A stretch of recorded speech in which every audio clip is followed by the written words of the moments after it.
Okay, so welcome to My Project Organizer.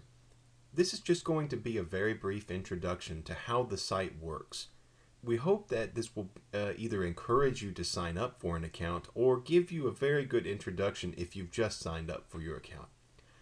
If you're just getting started, you'll see, obviously, a Get Started panel.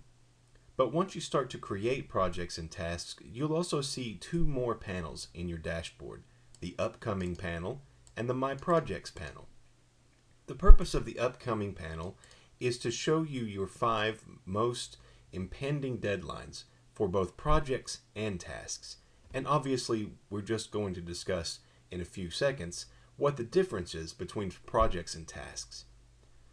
In the My Projects panel, you will see really what is the key of your dashboard and the key of the value that you're going to get out of the site. And that is a list of up to 10 projects that you've organized.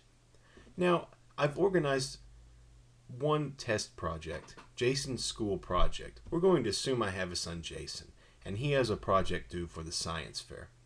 Now, if I were organizing a traditional to-do list, I would sit down and I would put Jason's project right alongside buying the supplies for that project, or picking up dry cleaning, or running an errand, or buying groceries, all a bunch of unrelated tasks.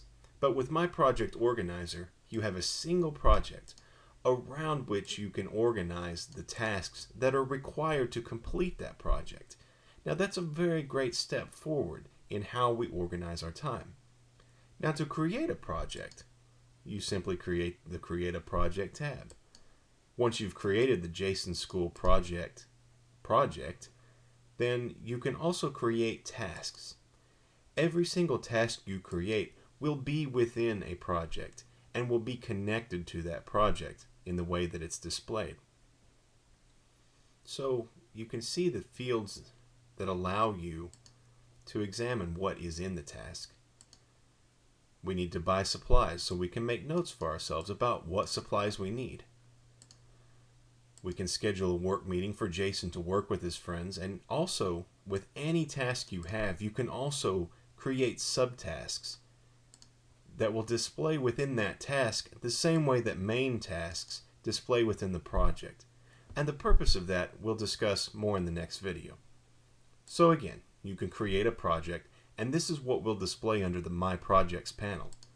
You can also look at My Calendar, and that will show you on a month-by-month basis all of the deadlines you have impending for either a project or a task. Now, one of the great features of My Project Organizer is that if you're using my MPO on a mobile application, you can sync this calendar with your device calendar, allowing you to create reminders and share events and deadlines just like you would if you created any other normal event within your device calendar. If you just want to look at your projects, you can do that. And if you want to have a feel for what is really more of a traditional to-do list, you can do that by looking at your tasks. That's really what's going to tell you what you need to accomplish on a day-to-day basis, because like with every list, you can organize by the name of the task or by the deadline. We hope that this has been a good introduction to the site, but if you have issues or questions, or just some constructive feedback, always feel free to contact us.